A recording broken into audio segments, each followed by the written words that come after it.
Yang terhormat, Ibu Sesriwati selaku Kepala Direktorat Pengaturan Perasuransian, Penjaminan dan Dana Pensiun.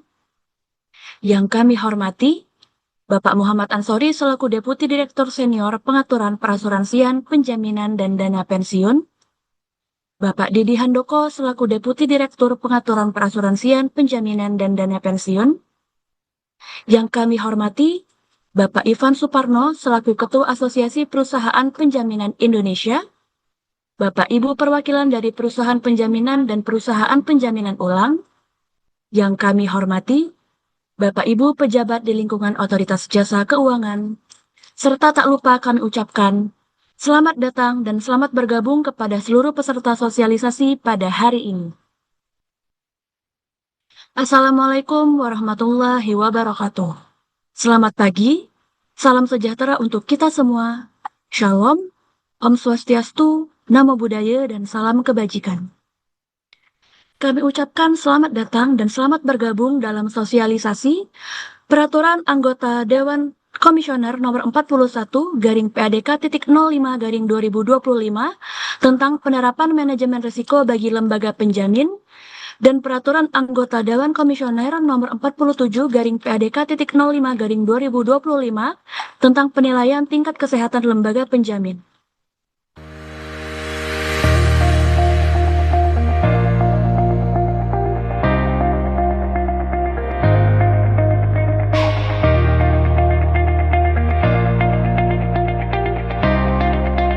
Baik Bapak Ibu, untuk menghemat waktu, kita masuk ke acara selanjutnya yaitu sambutan. Sambutan akan disampaikan oleh Ibu Sesriwati selaku Kepala Direktorat Pengaturan Perasuransian, Penjaminan dan Dana Pensiun. Untuk itu, kami mengundang dengan hormat Ibu Sesri untuk menyampaikan sambutannya. Kepada Ibu Sesri, dengan hormat kami silahkan. Baik, terima kasih Mbak Dita. Suara saya terdengar ya? Terdengar Ibu. Oke, baik kita mulai. Bismillahirrahmanirrahim. Assalamualaikum warahmatullahi wabarakatuh. Selamat pagi Bapak dan Ibu. Di Wisma Mulia ini cerah ya pagi ini. Kalau kemarin itu cuacanya agak-agak melo nih, pagi ini cerah. Mudah-mudahan sama dengan semangat kita pagi ini untuk mengikuti sosialisasi. Khususnya ini mengenai sosialisasi untuk lembaga penjaminan ya Bapak dan Ibu. Jadi pertama saya ingin menyapa dulu dari asosiasi ya Asipindo, ada Pak Ivan. Tadi saya sudah lihat beliau bergabung, mudah-mudahan dengan jajaran pengurus lainnya. Bapak dan Ibu dari industri penjaminan ya, dan juga kami juga mengundang rekan-rekan kami pengawas, baik yang ada di kantor pusat ataupun yang ada di kantor OJK di seluruh Indonesia.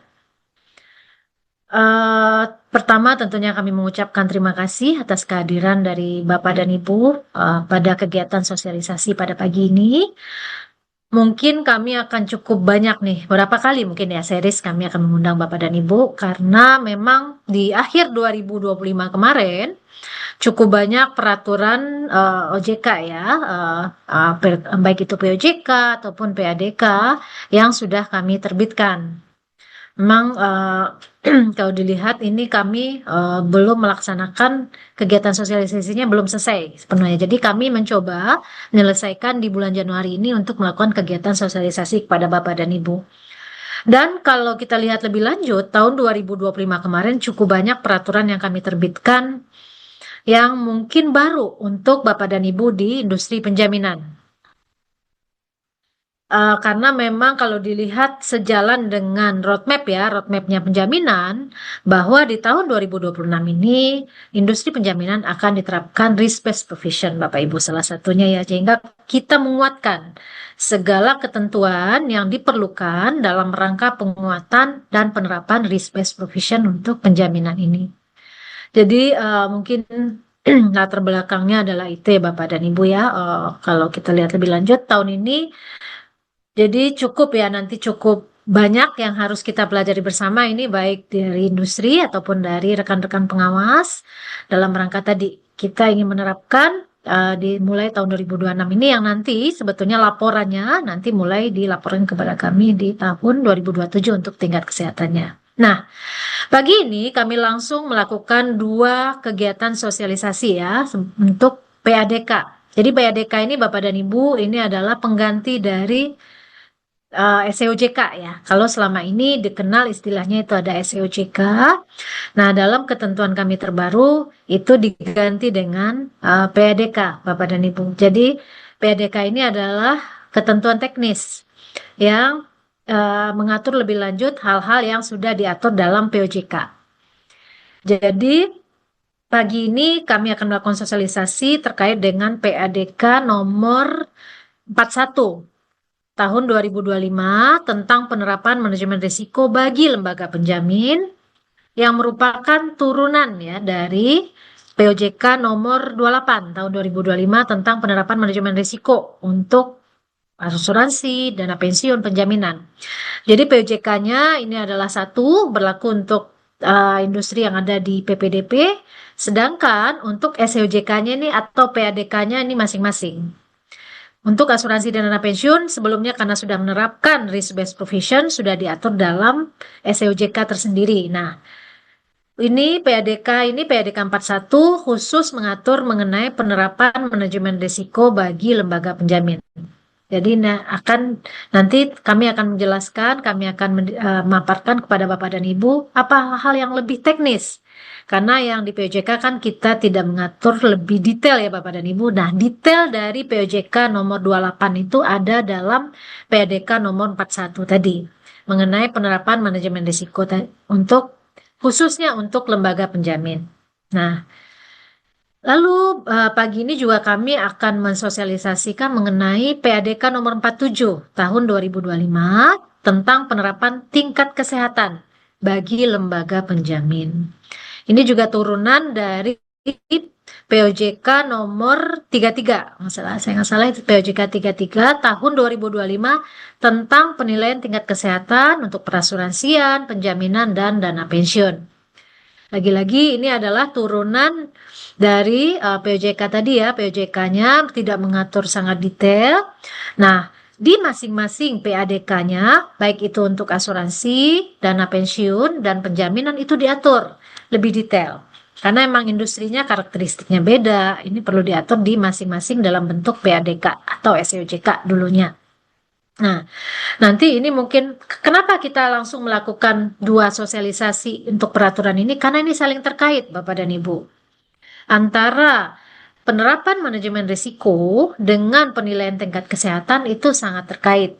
Sehingga kami berpikiran bahwa sebaiknya kami langsung melakukan sosialisasi untuk kedua PADK ini. Teknisnya nanti dia akan saling menyambung Bapak Ibu. Karena dalam rangka penerapan risk based provision tadi memang kita nggak bisa lepas dari manajemen risiko, tingkat kesehatan. Nanti ujungnya juga kami akan melakukan sosialisasi untuk yang expol ya, exit policy-nya seperti apa atau tindak lanjut pengawasannya. Tapi pagi ini yang dua ini pun kami kira ini cukup teknis Bapak dan Ibu. Kedua PADK ini cukup teknis. Bagaimana nanti kita memahami khususnya mengenai penilaian tingkat kesehatan ya Bapak dan Ibu, karena ini mungkin hal yang baru bagi Bapak dan Ibu di industri penjaminan, jadi mungkin memang nanti kita pelan-pelan. Kita coba dulu pagi ini untuk melakukan sosialisasi, nanti ya kalau dalam hal masih dibutuhkan kita akan coba lihat kembali apakah kita perlu membuat dalam diskusi yang lebih intensif gitu ya. Nanti coba kami lihat kembali, misalnya kita ketemu dalam beberapa series lah, karena ini cukup cukup teknis lah Bapak dan Ibu mengenai kedua PADK ini, khususnya bagaimana tadi menilai tingkat kesehatan dari lembaga penjamin. Bagaimana kita bicara nanti ada 9 risiko ya yang ada di industri penjaminan itu, kita satu-satu melihat ini apa yang kita lihat di risiko ini, misalnya untuk risiko penjaminan apa yang perlu dilihat nanti dalam rangka ujungnya nanti kan tentunya adalah bagaimana nanti kita menentukan tingkat kesehatannya. Nah, tingkat kesehatan ini Bapak dan Ibu nanti sudah harus laporkan kepada OJK untuk penilaian tingkat kesehatan di masing-masing perusahaan tahun 2026 yang harus dilaporkan paling lambat tanggal 15 Februari ya, kalau saya nggak salah itu 15 Februari tahun 2027. Sehingga dalam rangka tadi melakukan penilaian, karena ini sifatnya adalah self-assessment Bapak dan Ibu. Jadi dalam penilaian tingkat kesehatan ini, masing-masing perusahaan nanti akan menilai dirinya. Nah, nanti penilaian ini disampaikan kepada kami di bulan Februari 2027 untuk kami lakukan assessment kembali. Kami berharap tentunya antara penilaian perusahaan dengan penilaian dilakukan oleh pengawas itu tidak jauh berbeda, sehingga perlu kita menyamakan persepsi Bapak dan Ibu bagaimana kita harus melakukan penilaian ini. Penilaian ini tentunya terkait juga dengan tadinya ada penerapan manajemen risiko tadi ya, dengan macam-macam risiko. Jadi ini kedua PADK ini sangat terkait. Nah, pagi ini nanti narasumber kami eh, akan memaparkan kepada Bapak dan Ibu lebih lanjut ya. Juga nanti kita akan tutup dengan sesi tanya jawab Bapak dan Ibu. Kami akan ditutup kira-kira dari hasil pemaparan. Kalau masih ada hal-hal yang kurang jelas bisa ditanyakan pada Bapak Ibu. Di sini lengkap kami ya. Ada Pak Ansori, eh, Deputi Direktur, dan juga ada Pak Didi. Dan juga bergabung nih, mungkin Bapak Ibu juga lihat ada Pak Herbert yang selama ini pengawas. Nah, sekarang pertanggal 1 Januari itu bergabung di pengaturan Bapak dan Ibu. Jadi yang selama ini melihat bagaimana penerapannya, sekarang bergabung di kami di pengaturan. Nanti Bapak Ibu juga mungkin lebih pas nih untuk berdiskusi nanti ya Pak Herbert. Jadi itu saya kira untuk pembukaan saya tidak berpanjang lebar, lebih baik kita langsung masuk kepada sesi pemaparan dan nanti sesi diskusi yang sudah Bapak Ibu tunggu. Sekali lagi terima kasih banyak untuk kehadirannya. Mudah-mudahan kegiatan pagi ini memberikan manfaat kepada kita bersama. Saya akhiri. Assalamualaikum warahmatullahi wabarakatuh. Waalaikumsalam warahmatullahi wabarakatuh. Terima kasih kepada Ibu Sesri yang telah memberikan sambutan sekaligus membuka acara kita pada hari ini. Baiklah Bapak dan Ibu, memasuki acara selanjutnya. Segera kita akan mendengarkan pemaparan materi PADK nomor 41 tahun 2025 dan akan dilanjutkan dengan PADK nomor 47 tahun 2025 yang akan dimoderatori oleh Ibu Enayati Fajrin selaku Manajer Direktorat Pengaturan Perasuransian, Penjaminan dan Dana Pensiun. Kepada Ibu Ena, dengan hormat kami silakan. Baik, terima kasih Mbak Adita. Assalamualaikum warahmatullahi wabarakatuh. Selamat siang Bapak Ibu, salam sejahtera untuk kita semua. Salam Om Swastiastu, Namo Buddhaya, salam kebajikan. Sebelumnya saya ingin mengucapkan terima kasih kepada Bapak dan Ibu yang telah hadir pada acara sosialisasi PADK nomor 41 tahun 2025 tentang penerapan manajemen risiko bagi lembaga penjamin dan PADK nomor 47 tahun 2025 tentang penilaian tingkat kesehatan lembaga penjamin, khususnya kepada Bapak Ibu dari Asipindo, perwakilan lembaga penjamin, dan pegawai di lingkungan Otoritas Jasa Keuangan. Perkenankan, saya Enayati Fajrin yang akan menjadi moderator untuk memandu jalannya acara sosialisasi pada pagi hari ini. Bapak Ibu, pada sosialisasi hari ini terdapat 2 agenda pemaparan PADK dan 1 sesi agenda tanya jawab. Untuk agenda pemaparan yang pertama, yaitu terkait dengan PADK nomor 41 tahun 2025 tentang penerapan manajemen risiko bagi lembaga penjamin. Pemaparan ini akan disampaikan oleh narasumber kita yang pertama, yaitu Bapak Herbert Salomo, selaku Asisten Direktur Madya di Direktorat Pengaturan Perasuransian, Penjaminan dan Dana Pensiun.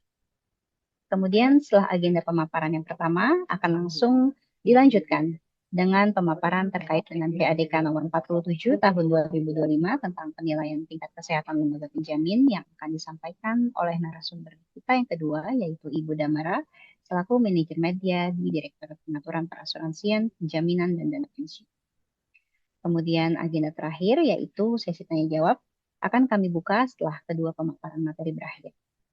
Pada sesi tanya jawab juga akan hadir 2 panelis, yaitu Bapak Muhammad Ansori, selaku Deputi Direktur Senior di Direktorat Pengaturan Perasuransian, Penjaminan dan Dana Pensiun, dan Bapak Didi Handoko selaku Deputi Direktur Madya di Direktorat Pengaturan Perasuransian, Penjaminan dan Dana Pensiun. Baik, langsung saja Bapak Ibu, untuk pemaparan PADK yang pertama, yaitu PADK nomor 41 tahun 2025 tentang penerapan manajemen risiko bagi lembaga penjamin, kepada Bapak Herbert kami persilahkan. Oke, baik, terima kasih Bu Ena. Baik, Bapak Ibu, izin saya akan coba presentasikan ya POJK MR, manajemen risiko yang baru yang akan berlaku di industri penjaminan. Sorry, PADK ya namanya sekarang ya. PADK nomor 41 tahun 2025.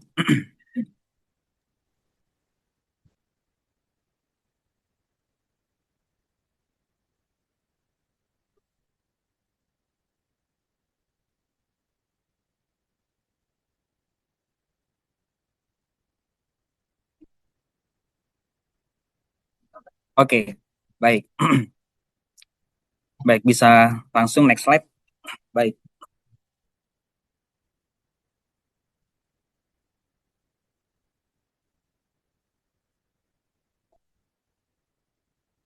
Bentar ya Bapak Ibu ya.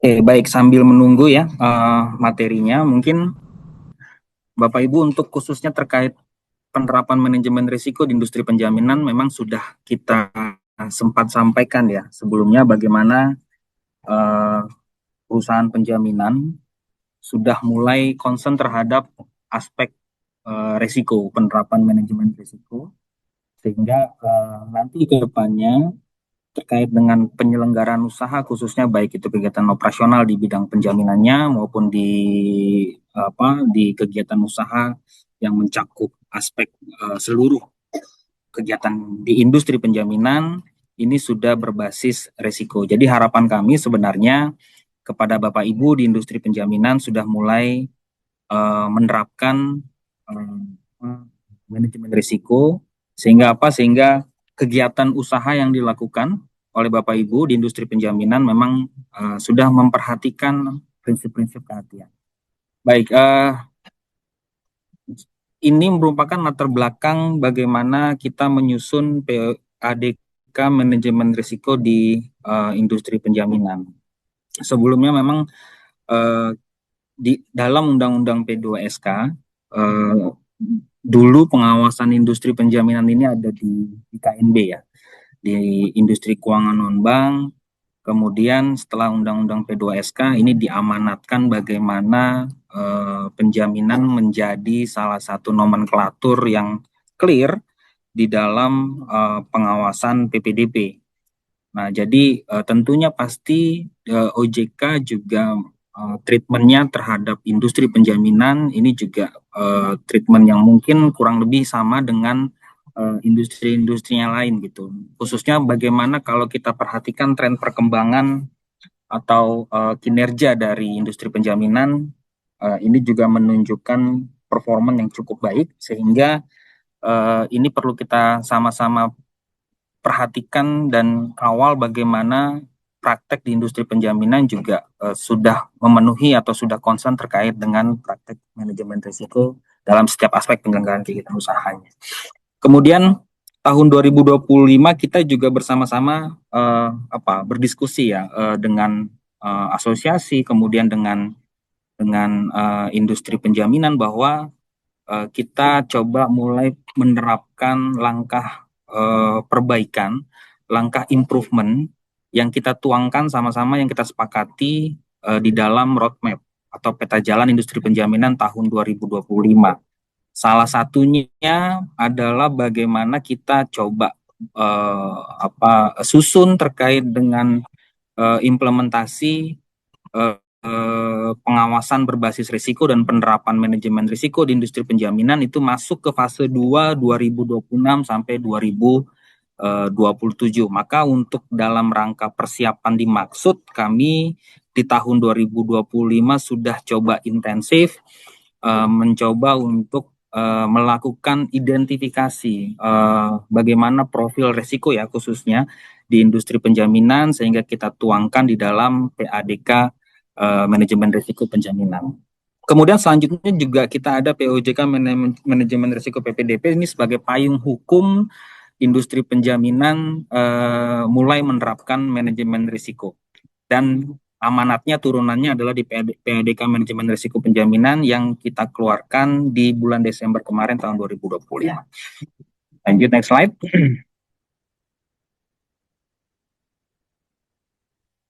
Nah, baik, ini terkait bagaimana tadi yang saya sampaikan amanat dari dan kesepamahaman kita ya, antara OJK selaku pengawas dengan teman-teman atau Bapak Ibu dari industri penjaminan, bahwa kita sama-sama sepakat kita sudah mulai menerapkan pengawasan berbasis risiko di OJK. Kemudian kita juga melihat bagaimana penerapan manajemen risiko dilakukan atau diimplementasikan di industri penjaminan. Jadi ini masuk ke fase 2, di mana fase 2 ini merupakan konsolidasi dan menciptakan momentum yang kita akan coba monitor dan evaluasi dari awal tahun ini 2026 hingga tahun 2027. Ada beberapa mungkin nanti yang perlu kita sama-sama diskusikan Bapak Ibu terkait dengan penerapan peta jalan industri penjaminan ini, dan salah satunya adalah terkait dengan penerapan risk based supervision di industri penjaminan. Lanjut, bisa next slide.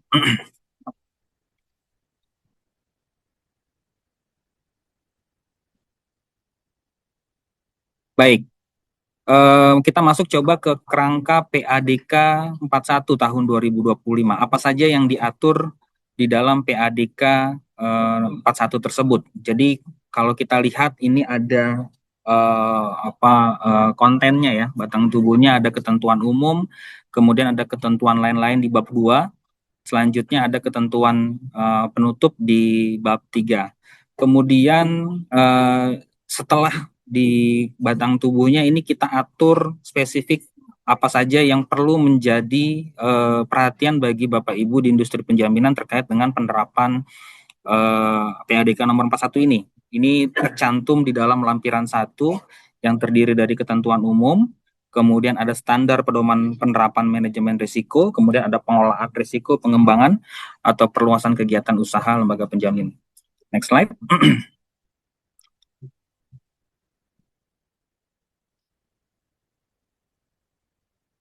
Nah, untuk kerangka PADK sendiri, yang di lampiran 2 ini sehubungan dengan standar pedoman penerapan manajemen risiko. Kita bagi menjadi beberapa bagian. Yang pertama terkait bagaimana penerapan manajemen risiko dilakukan dengan adanya fungsi atau pengawasan aktif dari direksi, Dewan Komisaris, dan DPS.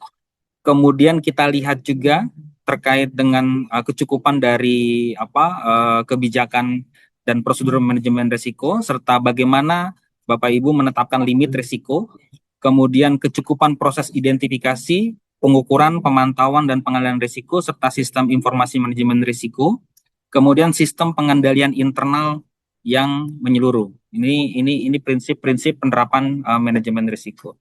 Selanjutnya untuk di lampiran 2 sendiri kita atur juga terkait dengan pedoman penerapan manajemen risiko untuk masing-masing jenis risikonya. Di industri penjaminan sendiri kita bagi ke dalam beberapa risiko. Pertama itu adalah risiko strategis, risiko operasional, risiko kredit, risiko penjaminan.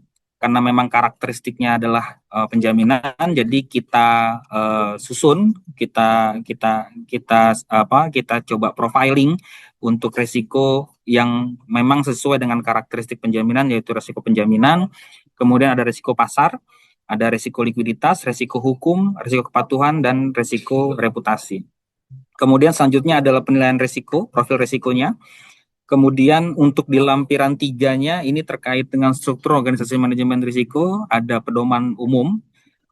Ini mencakup bagaimana struktur organisasi manajemen risiko yang harus disesuaikan dengan ukuran dan kompleksitas usaha lembaga penjamin. Jadi memang tergantung dari sisi bagaimana kapasitas industri penjaminan maupun kompleksitas dari kegiatan usaha di tempat Bapak Ibu. Kita sama-sama paham ada yang besar, ada yang middle, dan ada yang cukup kecil ya industri penjaminan. Jadi ini juga kita coba sesuaikan dengan kompleksitas atau kapasitas dari kegiatan dari industri penjaminan Bapak Ibu. Kemudian ada struktur organisasi manajemen risiko yang mempertimbangkan risiko yang relevan dan melekat pada setiap kegiatan usaha lembaga penjamin. Kemudian struktur organisasi manajemen risiko harus tetap mengikuti praktik dari tata kelola lembaga penjamin yang baik atau GCG-nya sebagaimana telah diatur dalam POJK mengenai tata kelola lembaga penjamin. Ini di POJK nomor 3 ya, tahun 2017. Selanjutnya, struktur organisasi Komite Manajemen Risiko ini mengatur terkait bagaimana keanggotaan Komite Manajemen Risiko serta wewenang dan tanggung jawab dari Komite Manajemen Risiko dimaksud. Kemudian untuk struktur organisasi satuan kerja atau fungsi manajemen risiko itu ada struktur organisasi, independensi, satuan kerja dan fungsi manajemen risiko. Kemudian hubungan antara fungsi bisnis dan operasional dengan satuan kerja atau fungsi manajemen risiko. Bagaimana penyampaian informasinya, kemudian kita mengatur juga terkait dengan contoh hubungan antara fungsi dan struktur organisasi dari manajemen risiko. Lanjut, next slide.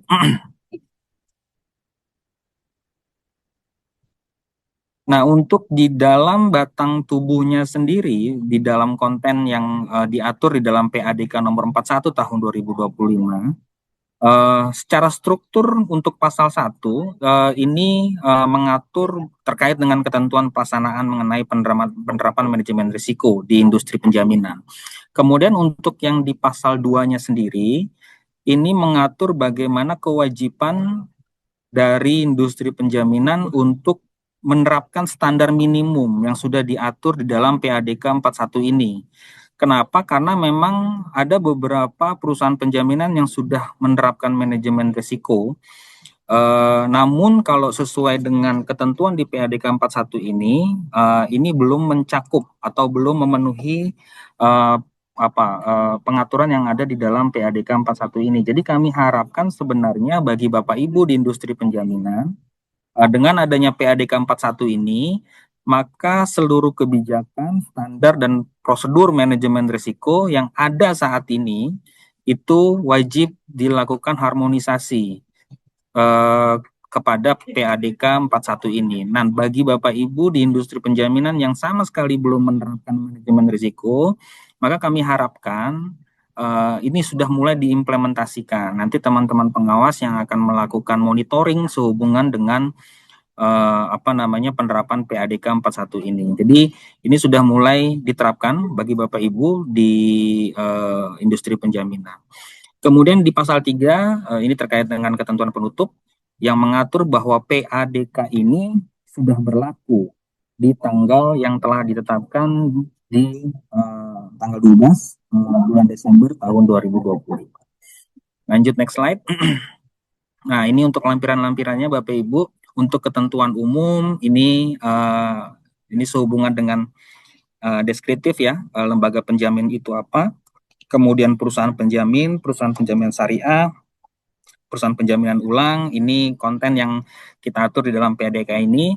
Kemudian ada risiko dan manajemen risiko yang terdiri dari 9 profil risiko di dalamnya.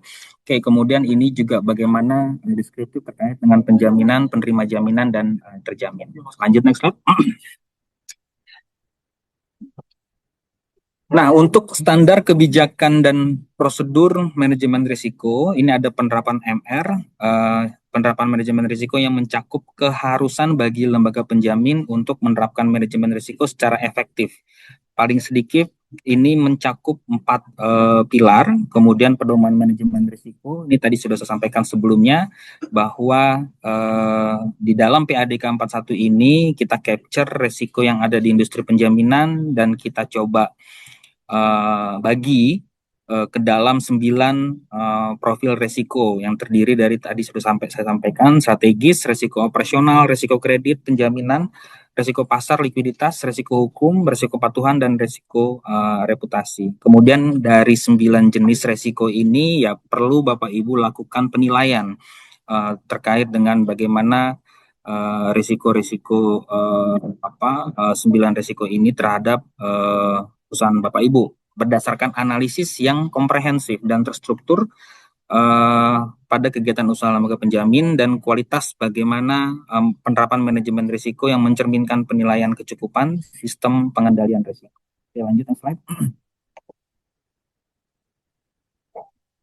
Oke, kemudian terkait dengan kewajiban bagi lembaga penjamin untuk menerapkan manajemen risiko ini disesuaikan dengan tujuan, kebijakan usaha, ukuran, kompleksitas usaha, dan kemampuan lembaga penjamin dengan mempertimbangkan perkembangan kondisi dan potensi permasalahan yang dihadapi oleh lembaga penjamin. Lagi-lagi memang harus memperhatikan bagaimana kompleksitas usaha dan kemampuan lembaga penjamin untuk penerapan manajemen risiko tersebut. Akan sangat berbeda contohnya penerapan manajemen risiko yang ada di Jamkrindo contohnya dengan Jamkrida yang lain gitu, apalagi di Jamkrida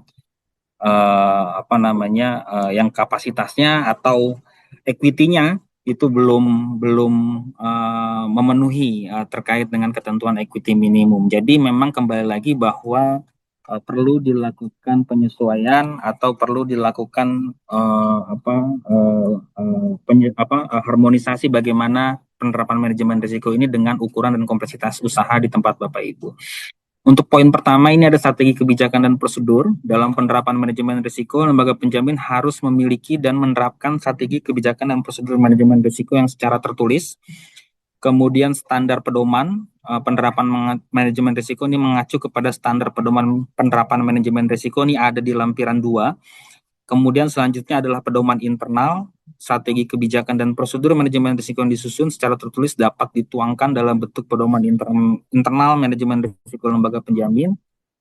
Selanjutnya ada acuan minimum, standar pedoman penerapan manajemen risiko merupakan acuan minimum bagi lembaga penjamin dalam menerapkan manajemen risiko untuk memastikan seluruh risiko yang dihadapi oleh lembaga penjamin ini dapat diidentifikasi, kemudian dipantau, serta yang paling penting adalah dikendalikan oleh Bapak Ibu untuk mencapai tujuan organisasi di perusahaan penjaminan tempat Bapak Ibu. Lanjut, next slide. Selanjutnya, ini juga sehubungan dengan 4 pilar manajemen risiko ya. Ada pengawasan aktif direksi, kemudian Dewan Komisaris dan DPS. Ini pilar pertama yang terpenting adalah bagaimana Bapak Ibu, ini khususnya manajemen ya, mengetahui, memahami terkait dengan fungsi dari manajemen. Kenapa? Karena kalau Bapak Ibu manajemen, direksi maupun Dewan Komisaris serta DPS tidak punya concern dan tidak punya kapasitas untuk penerapan manajemen risiko ya akan sangat tidak berguna penerapan manajemen risiko di tempat Bapak Ibu gitu. Jadi poin dan pilar paling penting pertama adalah terkait dengan bagaimana Bapak Ibu manajemen direksi dan komisaris ini tetap melakukan pengawasan, dan sudah pasti ketika melakukan pengawasan harus memahami bagaimana penerapan manajemen risiko di masing-masing perusahaan Bapak Ibu. Kemudian ada kecukupan kebijakan dan prosedur manajemen risiko serta penetapan limit risiko. Nah, ini juga perlu dilakukan penyusunan. Ini khususnya bagi yang belum punya pedoman manajemen risiko, maka sudah bisa langsung disegerakan untuk melakukan penyusunan sehubungan dengan kebijakan dan prosedur manajemen risiko. Ketika bicara kecukupan kebijakan, maka ini juga harus selalu dipantau. Apakah kebijakan dan prosedur manajemen risiko yang saat ini dimiliki dan akan dimiliki ini memang sudah sesuai dengan pertama strategi manajemen risiko, kemudian selera risiko, toleransi risiko, kemudian kebijakan dan prosedur dan limit risiko yang Bapak Ibu miliki gitu. Jadi ini poin paling penting bagaimana Bapak Ibu juga punya kebijakan dan prosedur manajemen risiko harus selalu dilakukan evaluasi dan dipantau terkait dengan kecukupan yang disesuaikan dengan kapasitas kegiatan usaha tempat Bapak Ibu masing-masing.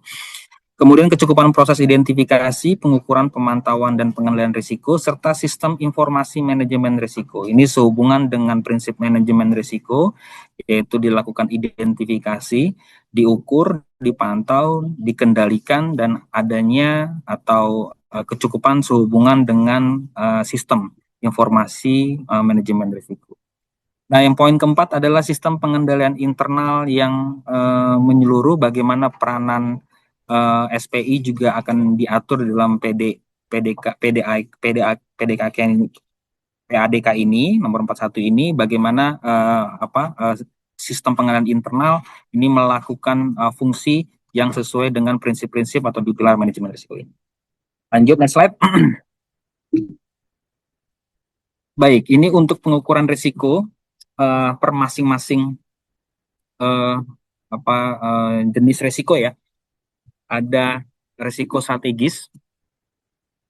Ini definisinya adalah akibat ketidaktepatan dalam pengembalian dan atau pelaksanaan suatu kebutuhan strategis serta kegagalan dalam mengantisipasi perubahan lingkungan bisnis. Ada beberapa hal yang memang menjadi poin paling penting concern Bapak Ibu, bagaimana Bapak Ibu menyusun rencana kerja ataupun rencana strategis yang dalam rangka untuk keberlangsungan kegiatan usaha di tempat Bapak Ibu.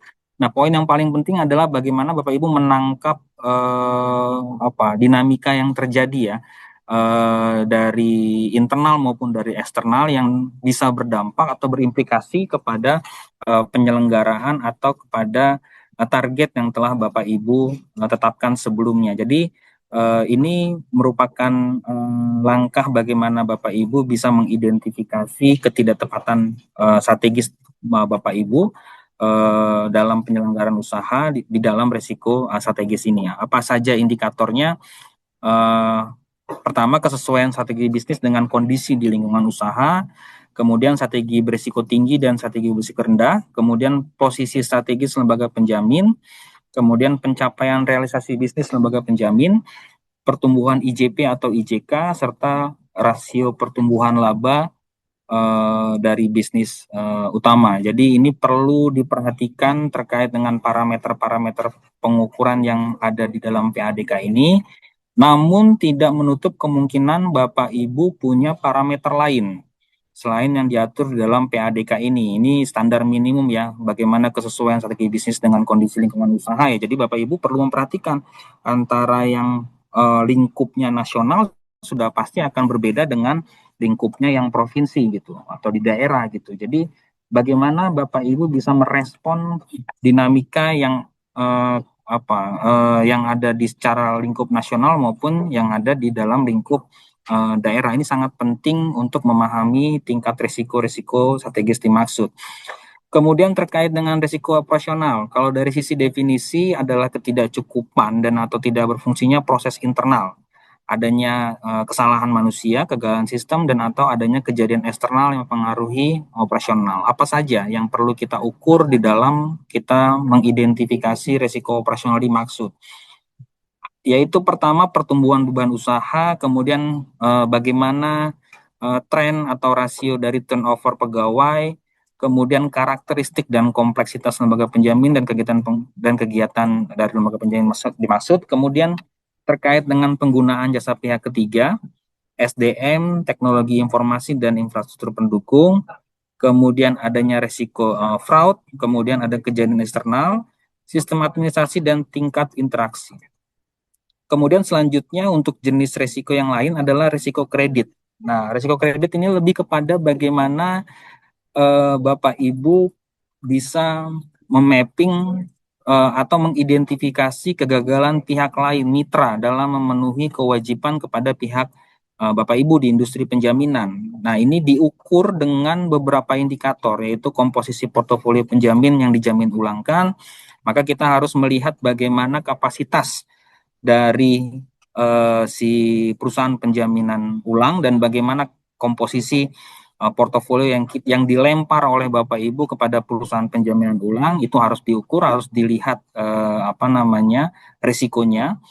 Kemudian komposisi portofolio piutang dan rasio tagihan, mungkin ini konteksnya sama ya dengan bagaimana Bapak Ibu punya mitra dengan pihak reasuransi atau regaransi. Kemudian risiko dari pengelolaan piutang, risiko kegagalan penjaminan yang dijaminkan ulang, risiko gagal bayar, kemudian ada faktor eksternal lainnya. Next slide.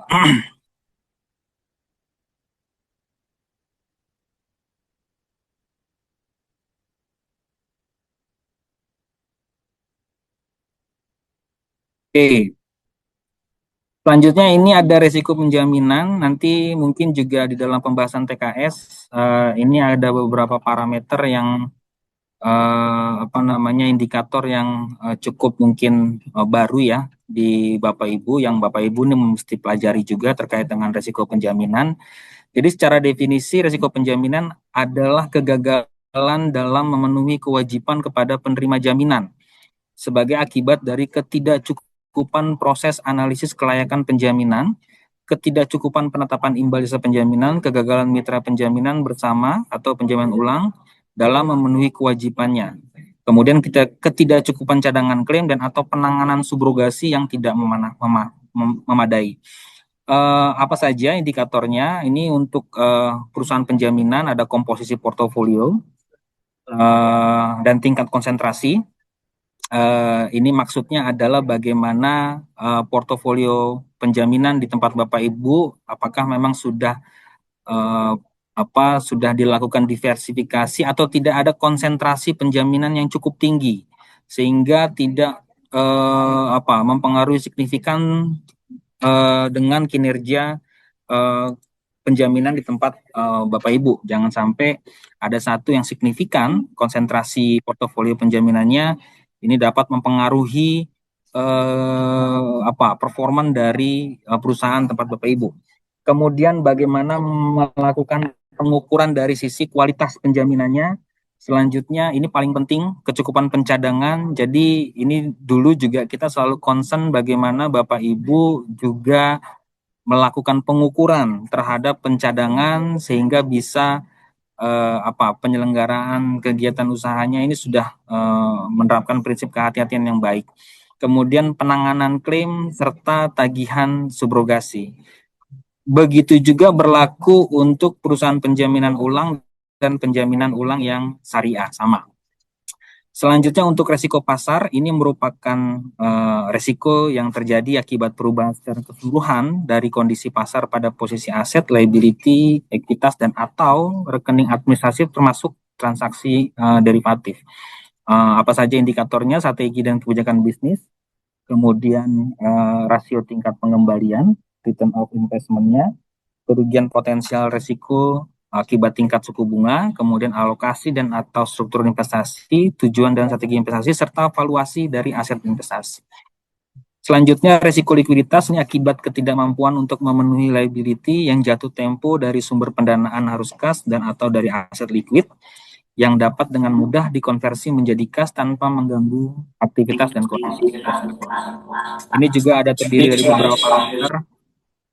Ada komposisi aset dan liability, ini ALMA juga, kemudian konsentrasi dari aset dan liability tempat Bapak Ibu, serta akses pada sumber pendanaan. Ya, kalau di perusahaan penjaminan, berarti akses pada sumber pendanaan, ya salah satu poinnya adalah dari pemegang saham gitu. Lanjut, next slide.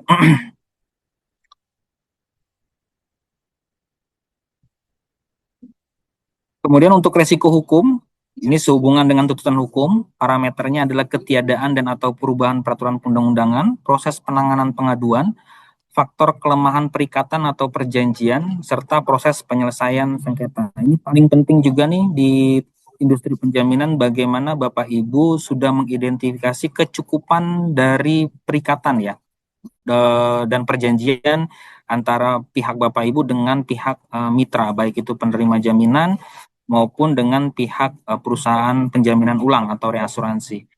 Kemudian resiko kepatuhan ini akibat tidak mematuhi dan atau tidak melaksanakan peraturan perundang-undangan.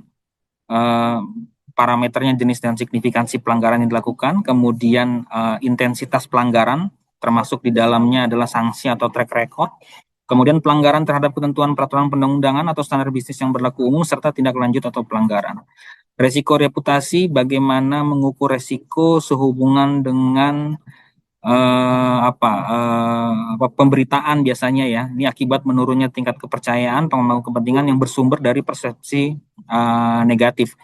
Dan ini juga sangat sering nih, khususnya di beberapa jam kerja terdapat pemberitaan negatif yang ini memang akan ada implikasi dari reputasi tempat Bapak Ibu. Diukur dengan pengaruh reputasi dari pemilik perusahaan terkait, kemudian pelanggaran etika bisnis, kompleksitas produk dan kerjasama bisnis, frekuensi, materialitas, dan exposure pemberitaan negatif, serta frekuensi dari materialitas pengaduan. Lanjut. Next slide. Baik, untuk struktur organisasi manajemen risiko, ini mewajibkan bagaimana Bapak Ibu di masing-masing perusahaan penjaminan untuk punya struktur organisasi yang mendukung penerapan manajemen risiko secara efektif, termasuk di dalamnya adalah struktur organisasi komite manajemen risiko dan struktur organisasi satuan kerja atau fungsi manajemen risiko yang merupakan satu kesatuan dari struktur organisasi manajemen risiko. Ini ada di lampiran 3, nanti bisa kita coba sampaikan lebih lanjut detail dan diskusikan bagaimana struktur organisasi manajemen risiko ini sudah mencakup hubungan antara fungsi bisnis dan operasional dengan fungsi manajemen risikonya, serta bagaimana struktur organisasi dari komite manajemen risiko. Lanjut, next slide.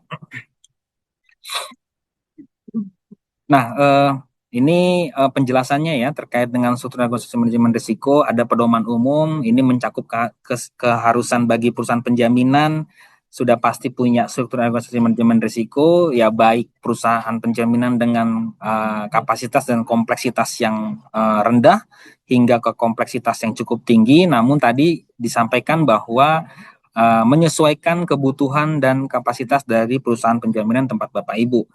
Kemudian bagaimana struktur organisasi komite manajemen risiko ini mencakup keanggotaan, wewenang, dan tanggung jawab komite dari manajemen risiko.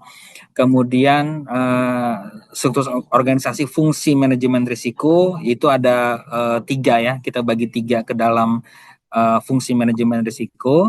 Ini mencakup struktur organisasi dan independensi fungsi dari manajemen risiko, termasuk ini terkait dengan 3 lines of defense. Yang pertama adalah fungsi pengambil risiko, kemudian fungsi manajemen risiko itu ada di di pertahanan yang kedua, dan yang terakhir itu adalah fungsi terkait dengan audit internal atau biasanya SPI ya di masing-masing perusahaan penjaminan.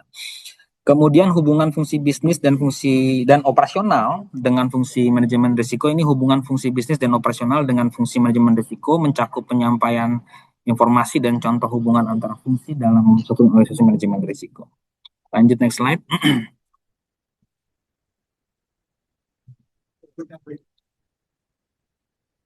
Oke, baik. Ada pengaturan-pengaturan lainnya. Itu ya pertama dalam rangka pengukuran risiko, lembaga penjamin dapat menggunakan berbagai pendekatan pengukuran risiko, termasuk dengan menggunakan model untuk keperluan internal model. Kemudian dalam rangka penerapan manajemen risiko yang efektif, lembaga penjamin melakukan langkah-langkah persiapan, pengembangan dan atau penyempurnaan yang diperlukan. Ini biasanya melakukan analisis terkait dengan organisasi dan apa KPMR-nya, prosedurnya dan segala macam. Kemudian menyusun rencana penyempurnaan manajemen risiko dan penyesuaian terkait dengan pedoman manajemen risiko dan standar manajemen risiko yang ada di dalam peraturan ini, dan sudah pasti melakukan sosialisasi strategi kebijakan dan prosedur manajemen risiko atau pedoman internal kepada pegawai di internal, agar masing-masing pegawai internal juga memahami bagaimana struktur dari penerapan manajemen risiko yang akan dilakukan oleh masing-masing industri penjaminan. Kemudian selanjutnya penerapan manajemen risiko di lembaga penjamin termasuk juga untuk APU PPT, PPPSM. Ini sebagaimana diatur dalam POJK, APU PPT, PPPSM, SJK. Lanjut, next slide. Kemudian selanjutnya terkait dengan pengolahan risiko pengembangan atau perluasan kegiatan usaha, ini perlu dilakukan bagi lembaga penjamin untuk memiliki untuk memiliki kebijakan dan prosedur secara tertulis untuk pengolahan risiko yang melekat pada pengembangan atau perluasan kegiatan usaha yang sejalan dengan rencana bisnis masing-masing perusahaan penjaminan. Kalau di dalam slide ini ya, untuk yang tidak pernah dilakukan sebelumnya oleh lembaga penjamin, contoh kegiatan penjamin yang bukan merupakan kegiatan penjaminan utama, ini udah mulai dilakukan bagaimana pengelolaan risikonya untuk produk-produk yang akan coba dilakukan produk yang ini ya, yang mau akan dilakukan gitu. Kemudian kalau untuk yang sudah dilaksanakan sebelumnya, namun belum dilakukan penerapan manajemen risiko belum dilakukan, jadi ya perlu dilakukan terkait dengan pengembangan yang mengubah atau meningkatkan exposure risiko tertentu di lembaga penjamin. Strategi kebijakan dan prosedur manajemen risiko atau pedoman internal manajemen risiko ini mengenai aspek perlu disesuaikan dalam hal pengembangan atau perluasan kegiatan usaha yang berdampak signifikan terhadap kegiatan usaha secara keseluruhan ya. Tadi ya contoh bagi perusahaan penjaminan yang belum melaksanakan produk KUR misalnya. Ini perlu bagaimana resikonya ini diidentifikasi oleh Bapak Ibu sehubungan dengan kebijakan penerapan manajemen risiko untuk produk KUR gitu. Ini contoh yang mungkin Bapak Ibu di perusahaan penjaminan belum punya produk yang akan dilakukan. Lanjut next slide. Oke, cukup mungkin demikian kita lanjutkan nanti di sesi selanjutnya di sesi diskusi. Saya kembalikan dulu ke Bu Ena ya. Terima kasih. Terima kasih Bapak Herbert atas pemaparan PADK nomor 41 tahun 2025. Baiklah Bapak Ibu, langsung saja kita lanjutkan untuk agenda yang kedua, yaitu pemaparan terkait dengan PADK nomor 47 tahun 2025 tentang penilaian tingkat kesehatan lembaga penjamin yang akan disampaikan oleh Ibu Damara. Pada Ibu Damara, kami persilakan. Ya, selamat pagi Bapak Ibu. Terima kasih sudah hadir dalam sosialisasi pada hari ini. Izin saya ingin memaparkan terkait dengan PADK nomor 47 tahun 2025 tentang penilaian tingkat kesehatan lembaga penjamin. Mungkin Bapak Ibu sebagian sebelumnya sudah pernah hadir ya di tanggal 30 Desember kemarin kita sudah melakukan sosialisasi POJK tingkat kesehatannya. Nah, kali ini adalah PADK-nya atau mungkin yang Bapak Ibu kenal dulu itu namanya SEOJK. Sekarang sudah berubah menjadi PADK. Boleh slide selanjutnya. Uh, Terkait dengan PADK 47 tahun 2025 ini sama seperti yang saya sampaikan pada sosialisasi POJK 27 merupakan amanat dari roadmap penjaminan tahun 2024 sampai 2028 di mana di tahun ini tahun 2026 akan diterapkan risk-based supervision atau pengawasan berbasis risiko bagi lembaga penjamin yang pengawasan ini sudah dilakukan lebih dulu bagi industri asuransi dan dana pensiun. Selain itu, PADK ini juga merupakan amanat dari POJK 33 tahun 2025 tentang penilaian tingkat kesehatan bagi PPDP. Selanjutnya, tadi sebenarnya Bapak Herbert sudah cukup banyak ya Bapak Ibu ya menceritakan terkait dengan manajemen risiko dari masing-masing risiko di penjaminan. Itu nanti akan disampaikan kembali di profil risiko 2. Nah, pada prinsip umumnya penilaian tingkat kesehatan ini itu akan berorientasi kepada risiko, lalu proporsionalitas, materialitas dan signifikansi dan melihat komprehensif dan terstrukturnya. Nah, adapun cakupan dari penilaian tingkat kesehatan ini akan Bapak Ibu sampaikan secara individual. Jadi Bapak Ibu akan menilai faktor-faktor dari 4 pilar yang ada. Pilar pertama itu pilar tata kelola perusahaan yang baik. Jadi Bapak Ibu akan melihat bagaimana tata kelola dari perusahaan Bapak Ibu itu sendiri. Bapak Ibu akan menilai secara kualitatif apakah tata kelolanya sudah sesuai dengan parameter yang ada, sudah sesuai dengan ketentuan yang ada atau belum. Yang kedua terkait profil risiko. Nah, ini pilar kedua ya Bapak Ibu ya. Bapak Ibu akan melihat apakah risiko-risiko yang ada 9 risiko peringkat yang mana. Di profil risiko ini nanti akan kita bahas lebih lanjut terkait dengan indikator, parameter indikator. Di situ ada kuantitatif dan juga kualitatifnya. Yang ketiga terkait rentabilitas dan yang terakhir itu pilar permodalan. Nah, permodalan ini sedikit berbeda ya Bapak Ibu ya. Mungkin hal baru yang baru akan dikenalkan di industri penjaminan dan juga mungkin yang sebelumnya hanya terkait dengan gearing rasio ini berbeda, ada penilaian atau perhitungan permodalan tersendiri. Angka selanjutnya itu ada angka 2, itu terkait bagi Bapak Ibu di perusahaan penjaminan yang memiliki unit usaha syariah. Jadi jika perusahaan Bapak Ibu memiliki UUS, maka penilaian untuk UUS-nya yang dilakukan secara individual itu hanya untuk pilar profil risiko. Sedangkan untuk 3 pilar lainnya itu tidak disampaikan oleh UUS karena menginduk ke perusahaan induknya. Jadi kalau UUS itu hanya menilai terkait dengan profil risikonya saja. Slide selanjutnya. Ini terkait penilaian faktor tata kelola, ini penilaian terhadap pelaksanaan prinsip tata kelola perusahaan yang baik oleh lembaga penjamin. Prinsip tata kelola berpedoman pada POJK mengenai tata kelola perusahaan yang baik bagi lembaga penjamin dan peraturan pelaksanaannya dengan tetap memperhatikan karakteristik dan kompleksitas usaha lembaga penjamin.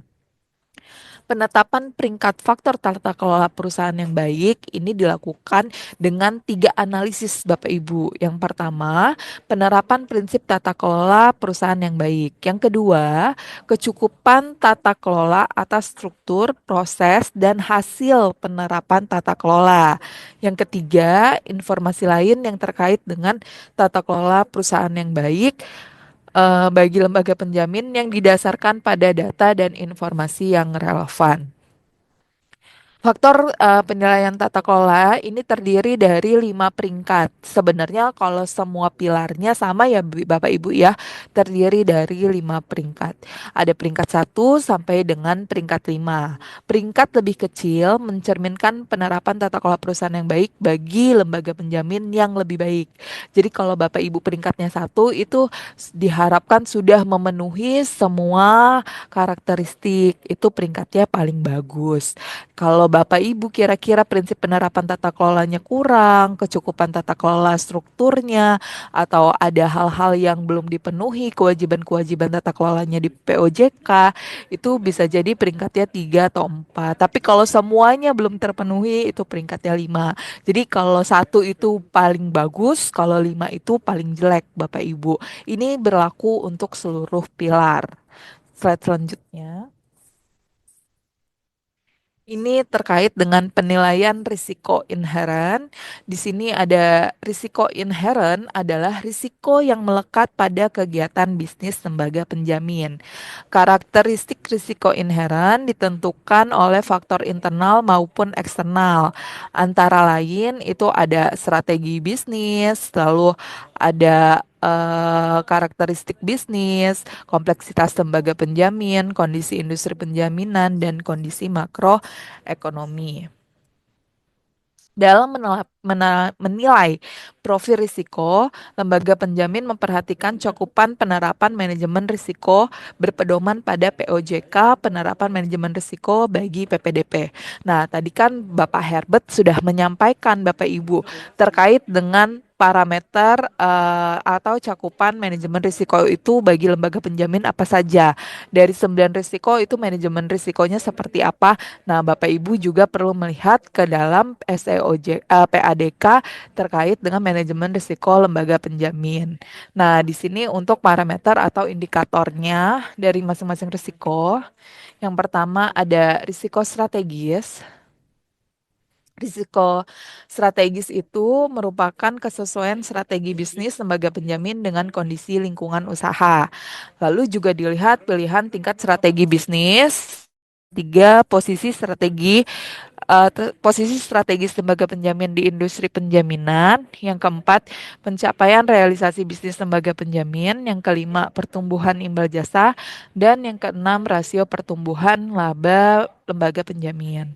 Nah, untuk yang kedua itu ada risiko operasional. Nah, untuk risiko operasional ini kita melihat karakteristik dan kompleksitas lembaga penjamin dalam kegiatan usaha.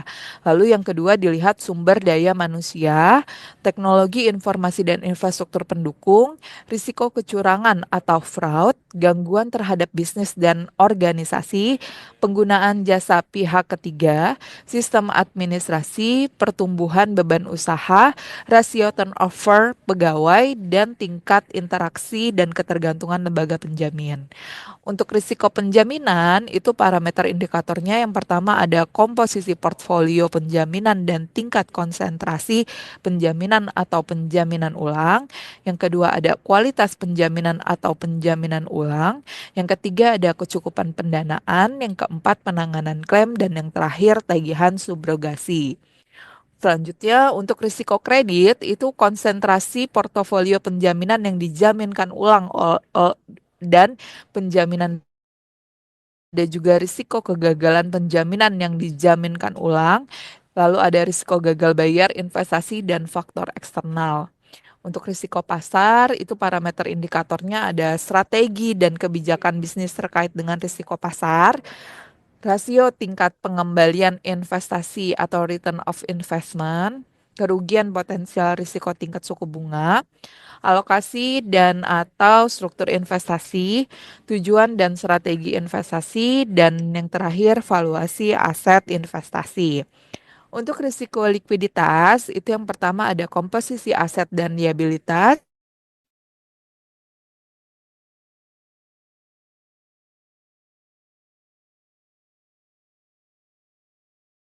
ketiadaan dan atau perubahan ketentuan peraturan perundang-undangan. Yang kedua, faktor kelemahan perikatan atau perjanjian. Dan yang terakhir, proses penyelesaian sengketa. Untuk risiko kepatuhan, ini jenis dan signifikansi pelanggaran yang dilakukan. Yang kedua, frekuensi pelanggaran termasuk sanksi yang dilakukan atau track record ketidakpatuhan lembaga penjamin. Yang ketiga, pelanggaran terhadap ketentuan peraturan perundang-undangan atau standar bisnis yang berlaku umum. Dan yang terakhir, tindak lanjut atas pelanggaran. Untuk risiko reputasi, ini satu, pengaruh reputasi dari pemilik dan pihak terafiliasi, pelanggaran etika bisnis, kompleksitas produk dan kerjasama bisnis, frekuensi materialitas dan eksposur pemberitaan negatif, frekuensi dan materialitas keluhan, dan yang terakhir proses penanganan pengaduan. Bapak Ibu, ini untuk parameter atau indikatornya, ini dari 1 sampai 9, itu sebenarnya ada lagi nih subindikator-indikatornya. Subindikatornya itu biasanya terdiri dari dua, ada kuantitatif, ada kualitatif, tapi tidak semuanya memiliki kuantitatif. Nah, namun pada akhirnya penilaian itu akan berujung pada penilaian kualitatif dari masing-masing Bapak Ibu gitu. Jadi dari semua risiko, semua parameter dan indikator ini Bapak Ibu akan melihat berada di peringkat mana perusahaan Bapak Ibu. Apakah berada di peringkat 1, 2, 3, atau 4, atau 5 gitu. Slide selanjutnya. Di sini ada penilaian kualitas penerapan manajemen risiko. Itu ada penilaian terhadap kecukupan sistem pengendalian risiko yang mencakup seluruh pilar penerapan manajemen risiko sebagaimana diatur dalam POJK manajemen risiko. Itu seperti pengawasan aktif direksi, Dewan Komisaris dan DPS, kecukupan kebijakan, lalu kecukupan proses identifikasi, pengukuran pemantauan, dan sistem pengendalian internal yang secara menyeluruh. Penetapan peringkat profil risiko itu dilakukan dengan tahapan sebagai berikut. Penetapan tingkat risiko dari masing-masing risiko. Penetapan risiko inherent secara komposit dan kualitas. Penerapan manajemen risiko. Dan yang terakhir penetapan peringkat faktor profil risiko. Faktor profil risiko, nah ini tadi Bapak Ibu akan diletakkan di peringkat 1 sampai dengan 5 gitu. Nah, untuk penilaian faktor profil risiko bagi UUS, itu ketentuan mengenai penilaian faktor risiko itu berlaku mutatis mutandis bagi penilaian faktor profil risiko bagi UUS. Jadi yang tadi maksudnya ke-9 parameter dan indikator dari 9 jenis risiko itu berlaku juga bagi UUS gitu. Tidak hanya untuk perusahaan lembaga penjamin, tapi UUS juga berlaku untuk seluruh parameter dan indikator dari 9 profil risiko yang tadi. Selanjutnya, Di sini terkait faktor rentabilitas. Untuk faktor rentabilitas itu ada penilaian terhadap kinerja rentabilitas, sumber rentabilitas, kesinambungan rentabilitas lembaga penjamin. Penilaian dilakukan dengan mempertimbangkan tingkat, tren, struktur, stabilitas rentabilitas, dan perbandingan kinerja lembaga penjamin dengan kinerja kelompok yang setara atau peer group, baik melalui analisis aspek kuantitatif maupun aspek kualitatif. Nah, untuk rentabilitas ini sama ya Bapak Ibu ya. Nanti Bapak Ibu akan melihat parameter dan indikatornya di lampiran. Nah, dari parameter dan indikatornya itu nanti Bapak Ibu akan menilai berada di mana eh, rentabilitas ini gitu.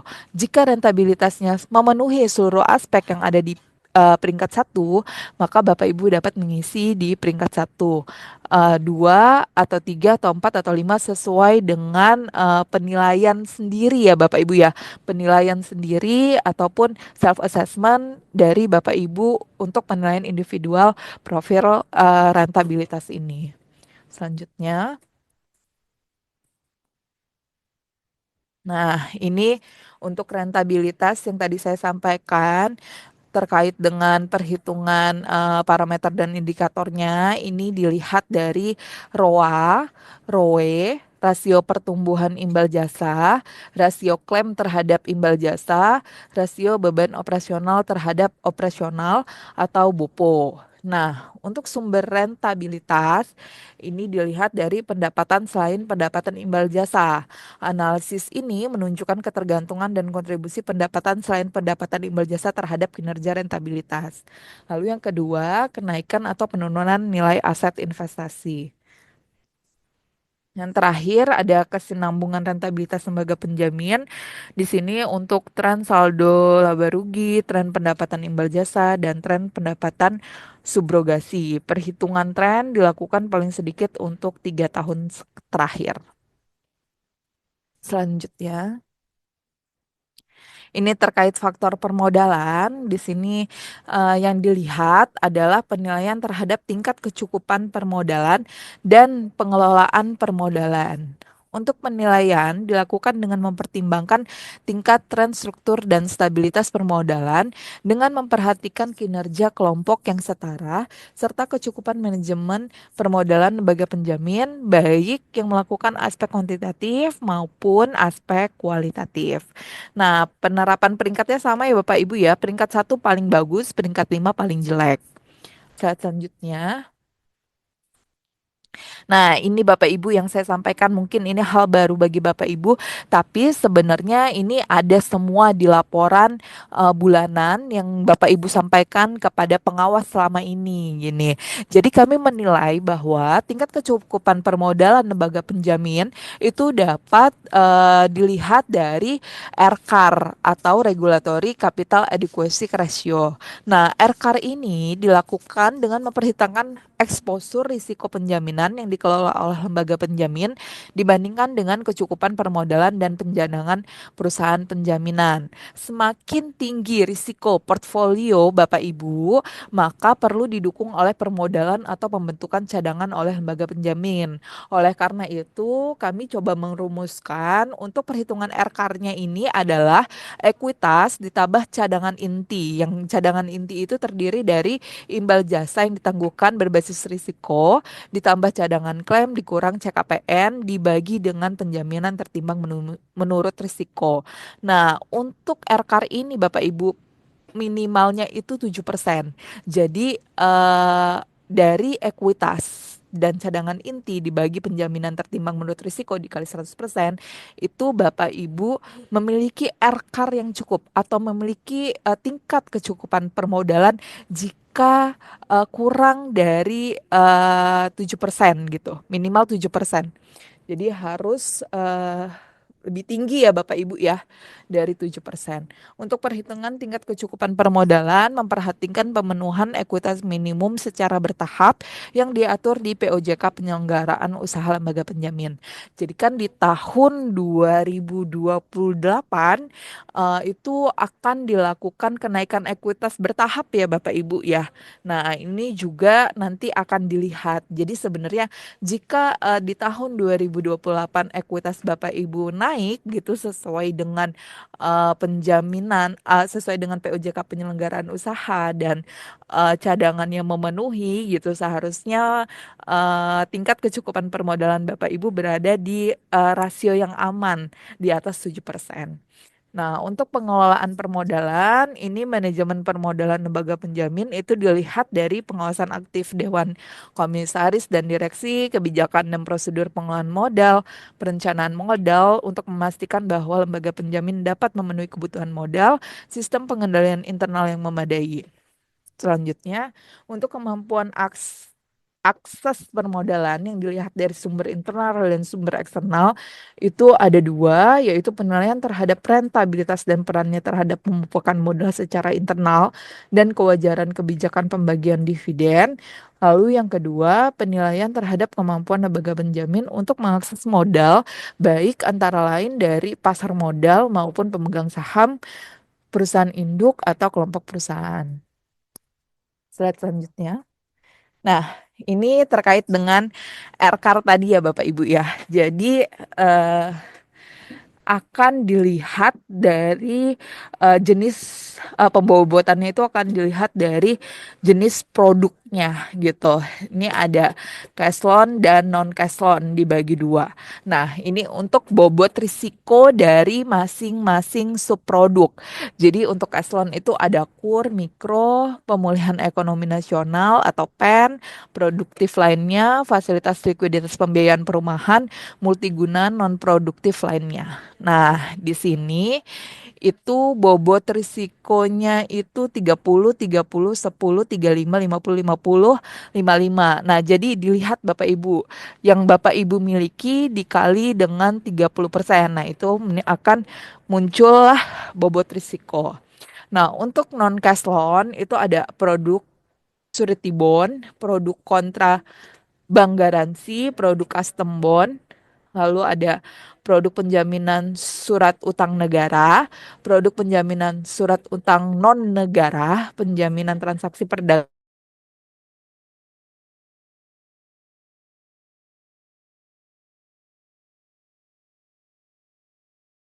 dan atau fixed aset minimal sebesar 25% dari penjaminan itu memiliki bobot risiko yang berbeda ya Bapak Ibu ya. Dapat Bapak Ibu pelajari lebih lanjut di lampirannya. Slide selanjutnya. Nah, ini PK 1 sampai dengan 5 tadi sudah saya sampaikan Bapak Ibu ya. Jadi kalau tadi Bapak Ibu sudah memiliki peringkatnya, misalkan peringkat tata kelolanya 2, peringkat seluruh profil risikonya 2, lalu rentabilitasnya 1 gitu, permodalannya 1. Nah, Bapak Ibu berada di peringkat komposit yang mana? Jadi keempatnya tadi Bapak Ibu akan menilai lagi secara self assessment ya Bapak Ibu ya, penilaian sendiri dari Bapak Ibu ini berada di PK mana. Bisa jadi di PK 1 atau PK 2 gitu kalau yang saya contohkan tadi. Namun jika memang kurang itu bisa jadi di PK 4 atau PK 5. Jadi ini merupakan peringkat komposit dari perhitungan seluruh peringkat 4 pilar yang tadi dijadikan satu, kira-kira berada di mana gitu. Slide selanjutnya.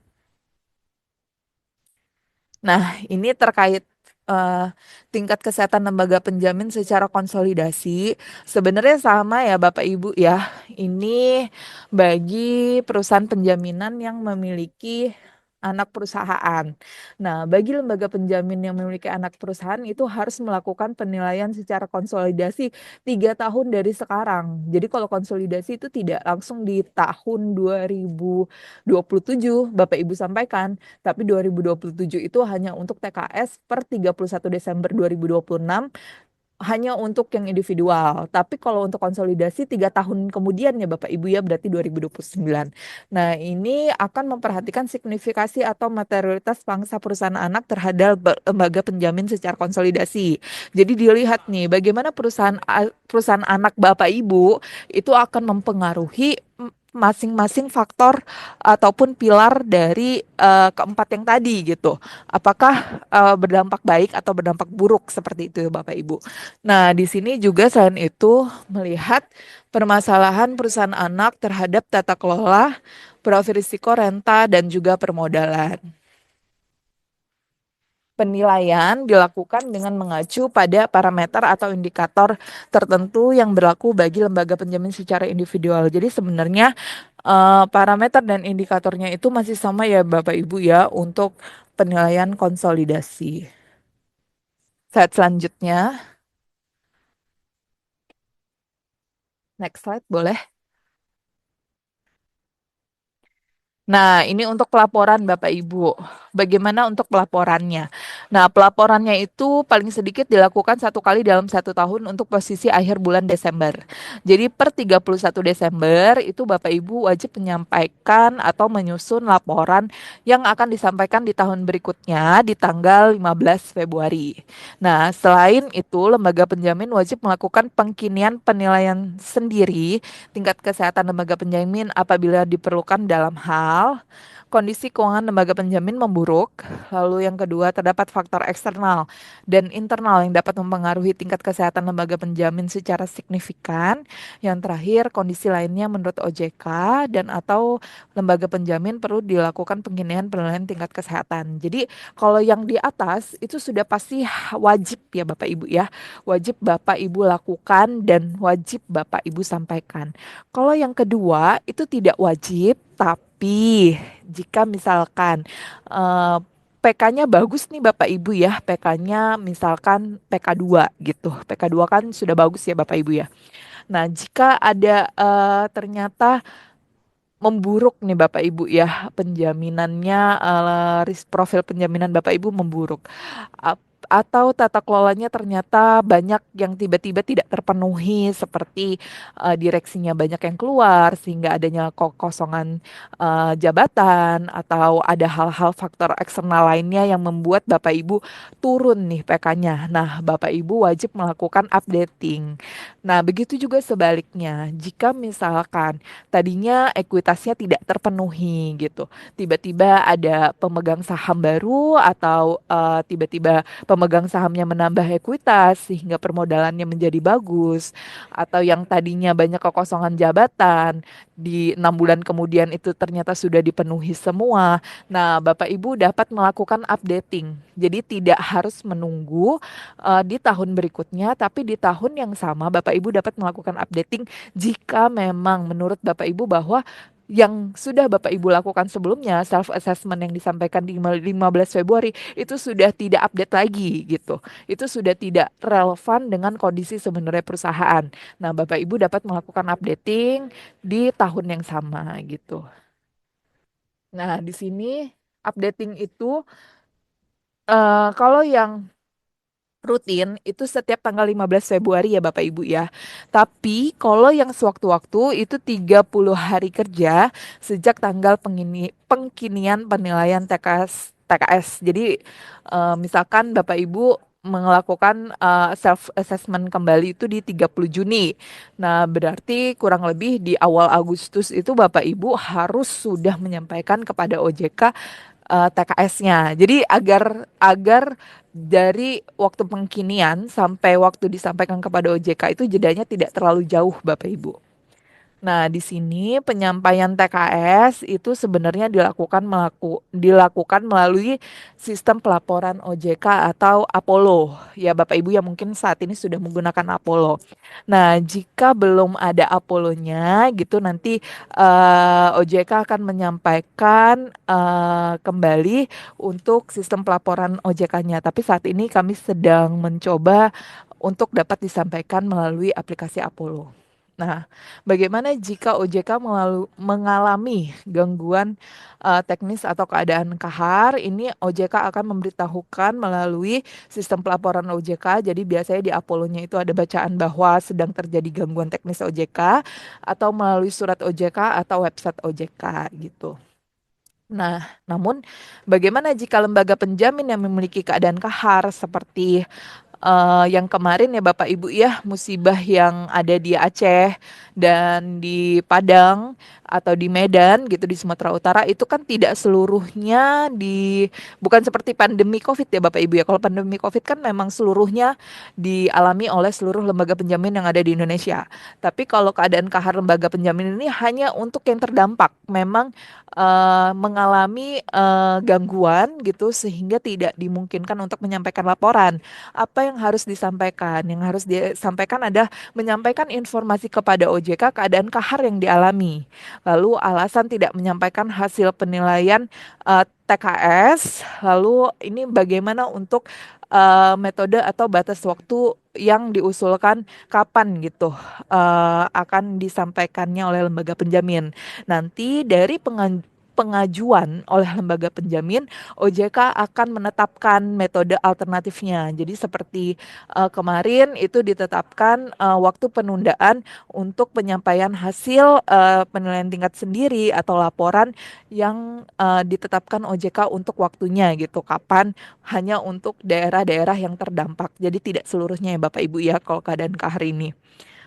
Nah, selanjutnya dalam hal diperlukan seluruh hasil penilaian tingkat kesehatan lembaga penjamin yang disampaikan oleh OJK tersedia dalam bentuk cetak. Jadi walaupun Bapak Ibu akan menyampaikannya melalui sistem pelaporan OJK, nah di sini untuk hard copy-nya ya Bapak Ibu ya dapat Bapak Ibu simpan sendiri dan jika sewaktu-waktu dapat dimintakan gitu.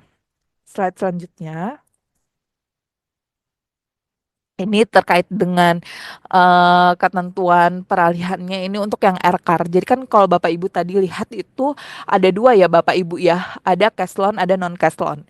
Nah itu ada banyak ya Bapak Ibu ya untuk produk jenis produknya. Terus dari setiap jenis produknya itu kan ada bobot risiko yang kayak tadi saya sampaikan. Ada yang bobot risikonya 30%. Nah gitu. Nah, untuk posisi Desember 2026, jadi ini untuk yang pertama kali Bapak Ibu sampaikan laporannya itu tidak 30% utuh, tapi Bapak Ibu akan menilai 50%-nya saja. Jadi 30% dikali 50%, jadi hanya 15% ya Bapak Ibu ya. Nah, itu untuk posisi Desember 2026.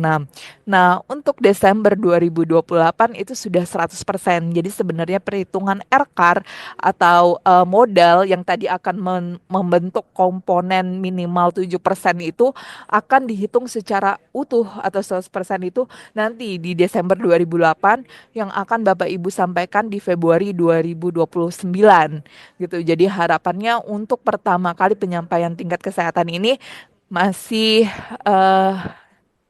Ibu ya masih kami beri peralihan agar tidak tiba-tiba terkaget-kaget nih lembaga penjamin untuk bagaimana cara menghitung RKAR. Jadi masih ada waktu sampai juga nanti diekuitaskan pemenuhannya di 2028 ya Bapak Ibu ya. Jadi kami harap ketika RKAR ini sudah dilakukan 100% gitu, itu dengan pemenuhan ekuitasnya juga sudah dilakukan 100% gitu, sudah dipenuhi semua oleh Bapak Ibu, maka seluruh lembaga penjamin berada di modal yang cukup dan berada di peringkat yang baik nih Bapak Ibu, di peringkat 1 atau 2. Nah, untuk ketentuan penutup PADK ini mulai berlaku pada tanggal 1 Januari 2026. Mungkin itu dari saya Bapak Ibu ya, cukup panjang. Sebenarnya masih banyak parameter dan indikatornya bisa dilihat di lampiran. Mungkin Bapak Ibu bisa pelajari di PADK-nya. Untuk bagaimana parameter dan indikator perhitungan kuantitatif dan kualitatifnya. Selain itu, Bapak Ibu, karena di dalam PADK ini sudah ada bagaimana cara perhitungan kuantitatif dan kualitatif untuk masing-masing risiko, gitu ya Bapak Ibu ya. Jadi untuk SE OJK waktu itu pas sosialisasi ada pertanyaan, bagaimana untuk SEOJK 18 dan 2018. Nah, karena SEOJK 18 2018 itu merupakan turunan dari POJK 2 2017 dan POJK-nya juga sudah dicabut ya Bapak Ibu ya, sudah diganti oleh POJK 11 2025. Oleh karena itu SEOJK 18 2018 itu sudah tidak berlaku. Yang berlaku bagaimana cara perhitungannya itu ada di PADK 47 ini. Mungkin itu dari saya, cukup sekian, terima kasih.